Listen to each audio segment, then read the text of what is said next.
The darkest pages of history were written not by the clash of swords, but by the whispers of those ruthless architects who managed to use the deepest fears of the human mind to their advantage. What do you do when betrayed? Ordinary people succumb to anger, swear revenge, and make their first mistake as slaves to their emotions.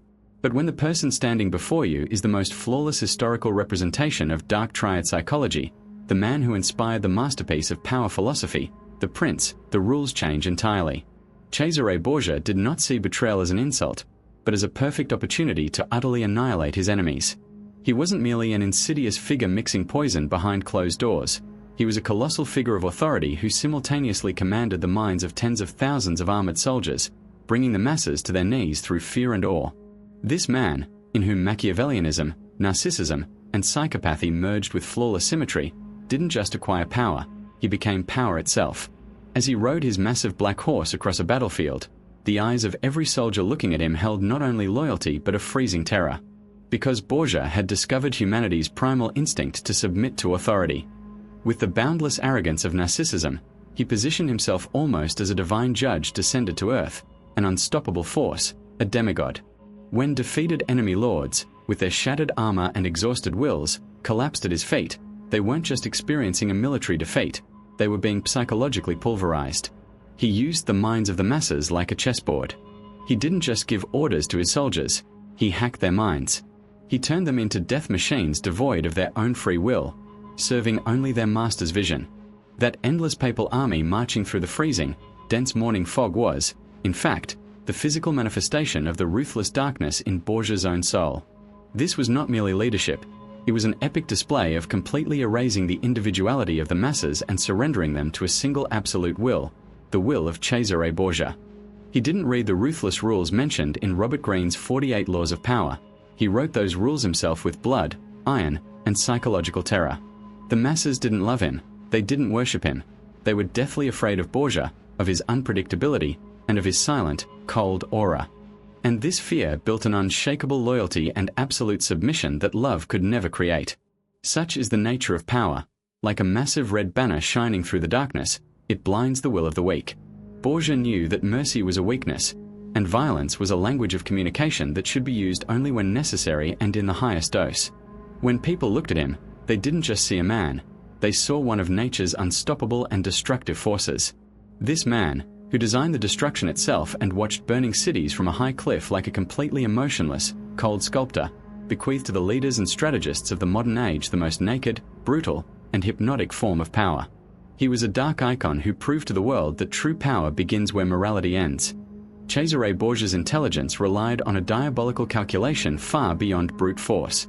He transformed the most ruthless rule of Machiavellianism, the end justifies the means, into one of the bloodiest and most cleverly staged theatrical plays in history, the Massacre of Senigallia. Destroying the generals who united against him and betrayed him on the battlefield was a move an ordinary commander would make. But Borgia was not ordinary. He targeted the vulnerability in his enemy's subconscious, the hope for forgiveness and peace. He showed absolutely no sign of anger towards them. Instead, he wore the mask of an extremely understanding, embracing, and noble prince. Saying that he forgave their betrayal and wanted to turn a new page with them, he invited them all to a luxurious feast, a celebration of peace. Human psychology drops all its defensive shields the moment it believes the danger has passed. Those generals, sitting around the massive table in that dim Renaissance castle, raising their silver goblets for friendship over that pristine white tablecloth representing purity, were actually signing their own death warrants. Borgia wasn't there at that moment. He was an invisible executioner waiting in the dark, having long since drawn the bow of the trap. Just before the desserts were served, the doors were locked, and that illusion of false peace was replaced within seconds by a cold-blooded massacre. That same night, Borgia had his enemies strangled in perfect silence, showing not a single shred of emotion. This act was the purest form of lack of empathy, of psychopathy. For Borgia, the lives of these men were merely pawns that needed to be removed from a chessboard. He used this same intelligence to consolidate his own authority. He tasked his ruthless commander, Ramiro de Orco, with bringing a conquered region into line through blood and terror. Once the commander successfully completed his mission and drew all the hatred of the people upon himself, the second phase began for Borgia. One morning, amidst that freezing and dense Italian fog, he displayed the bisected corpse of his commander to the public on the massive wooden block in the city square. This was not a display of justice, it was flawless manipulation. The people were grateful to Borgia for destroying the man who oppressed them and saw him as a savior. Yet, the one who gave the actual order for all that violence was Borgia himself. This flawless execution of the scapegoat strategy allowed him to build both fear and a false love over the blood of others, without ever dirtying his own hands. The real truth that must echo in the viewer's mind is this: Borgia never left power to chance.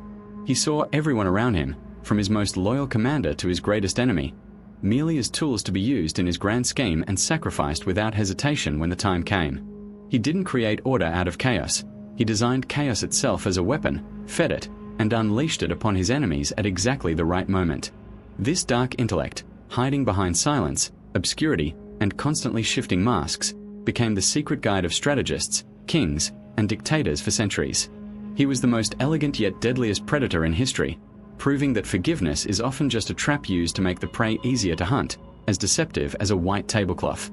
To think that these ruthless tactics echoing through the dusty pages of history remain solely in the Renaissance era is to completely misunderstand human nature and the universal laws of power. The absolute domination that Cesare Borgia built with sword and poison continues to exist flawlessly in today's modern world, taking different forms in the boardrooms on the top floors of massive plazas, in international corporate mergers, and on the invisible battlefields of the digital age. Dark triad psychology is an operating system coded into humanity's DNA, and those who know how to use this system continue to manipulate the masses and their rivals with the same cold-bloodedness today. In today's business world, what a CEO does when acquiring a massive rival and completely wiping them from the market, while selling a fake vision of partnership and growth to that company's executives to get them to the table, is nothing more than the tie-wearing, contract-signing version of the Senegalia massacre. The signatures placed around the white table in that luxury meeting room are, exactly like the drop of blood shining on Borgia's pristine white tablecloth, not a symbol of friendship, but of a flawlessly planned betrayal, a ruthless takeover. Modern Machiavellians don't destroy their rivals physically. They pulverize their reputation, market value, and psychological resilience. Borgia's scapegoat strategy is the cornerstone of every major crisis management today.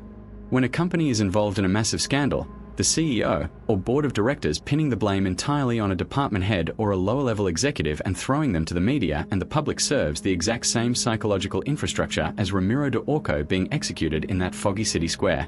The public, or the shareholders, is satisfied seeing that sacrificed individual, while the authority who gave the actual order wipes their bloody hands with a clean napkin and returns to the position of the supreme savior who delivered justice. Similarly, modern reflections of narcissism are seen in social media or corporate PR efforts, where leaders position themselves not just as managers, but as visionary world savers, untouchable demigods. They build that aura of fear and awe, exactly like Borgia radiated while riding his horse through thousands of his soldiers, on massive stages, with carefully crafted epic speeches delivered in front of thousands of employees or followers. Power dynamics never change, only the names of the weapons used are updated. Swords have been replaced by perception management, and poisons by disinformation and strategic silence. If you refuse to understand this ruthless and dark nature of power, this ice-cold rational utility of lacking empathy, you are doomed to be crushed in the ruthless cogs of the system, just like those naive generals raising a glass of friendship at that feast table. These strategies we tell you are historiopsyche are not just fairy tales of the past. They are intellectual weapons given to you so that you can notice those invisible webs surrounding you, tear them apart, and, when necessary, be the architect who weaves those webs yourself. In this world, you are either the prey or the predator. Borgia chose the latter and wrote history with his own rules. Continue to train your mind to masterfully use these unshakable laws of dark psychology and power.